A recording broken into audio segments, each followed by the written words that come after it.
Just morning shenanigans. While the June bugs have another 8 days here at the Concord, North Carolina show site, their mother Julep is taking some much deserved R&R back at home. This is my friend Ann too, who's here to visit with the puppies. She's here at the dog show as well, showing her little puppy bitch. That's right. And how old's your girl now? 8 months. 8 months. And this is her first or second shows? Yep, her first circuit. Other than a couple of visits from friends like Ann too, the puppies really had nothing to do this week while we were at the showgrounds. So I'm going to show videos of them progressing through the days as we talk about how to assess puppy temperaments and use that knowledge to match them up to the right homes.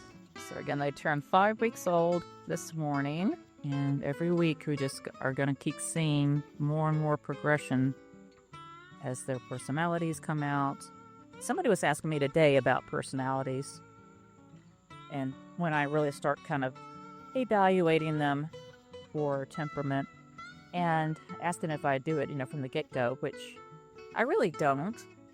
I start really paying attention probably about 6 weeks, and what I find is about every 3 or 4 days, there's always like a shift. Woohoo! Yay! That was fun! Did you see what it did? It went boom! You got it!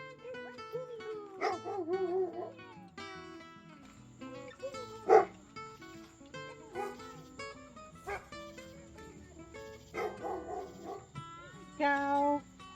Go!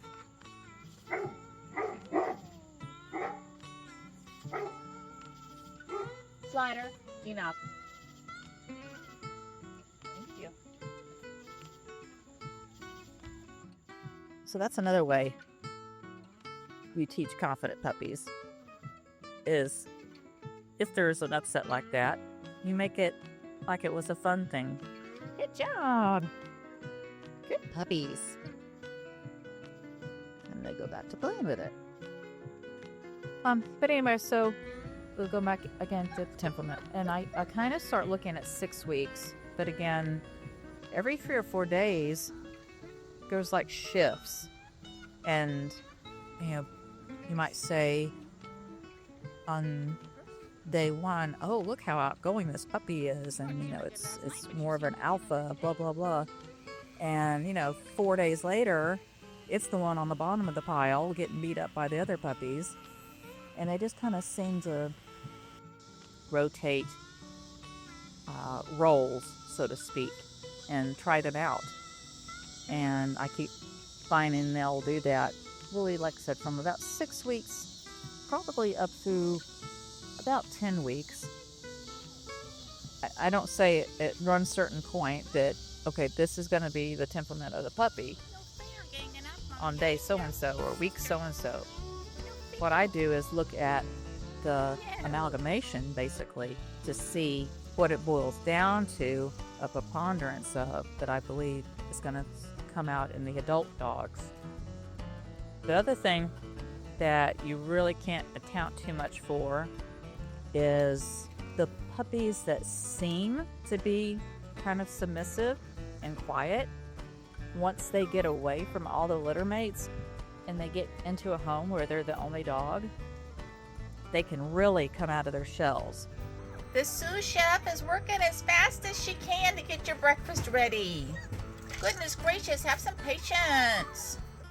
But still in all, it's always a good idea to let the breeder, who's been watching and assessing the litter week after week after week, point you into the direction of the one puppy, or there might be a couple that they think is best suited for you and your lifestyle and the personality of the people that are in the household, the activity level of the people in the household, things like that. So that's why a good breeder is going to be asking you about all those kind of questions. They're also going to be asking you about if you have other pets and, what the personality of the other pet or pets are. Because I want to make sure that once the puppy goes to its new home, it's going to stay there. And part of that reason is they take responsibility for the puppy, that if something ever happens to you or your family, death in the family, major upheaval, divorce, whatever, that no one is able to care for the puppy anymore, or adult, that the puppy comes back to them so they can find it a great home rather than it ending up on Craigslist or in a shelter or something like that. So they have a vested interest in making sure the puppy is going to stick in its home. They're not going to just sell to the first person that comes along with a check.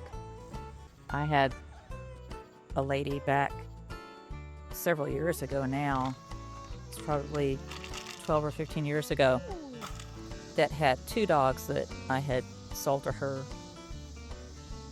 One was a 10-year-old female, and the other, the male, I want to say was maybe 7 or 8 years old at the time.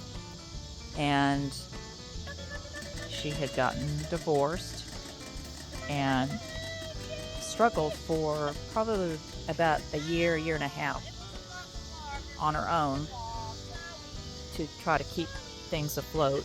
But it just got to be, it was just too much. You just couldn't afford to keep the dogs in a decent dog food, or keep up with their vet bills and things like that.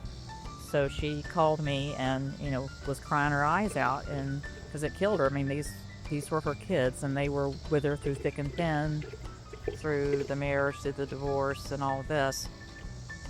But she knew that it was the right thing to do for the dogs.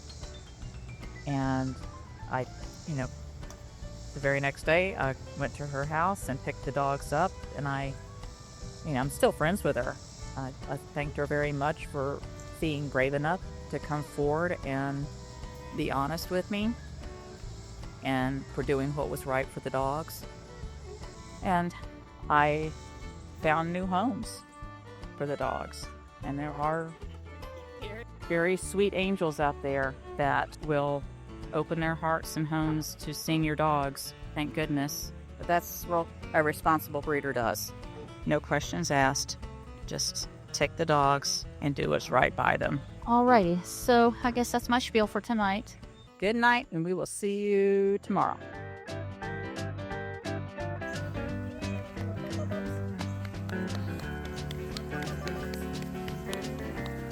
Unfortunately, it does taste good, so he's not gonna like it. I'm sorry.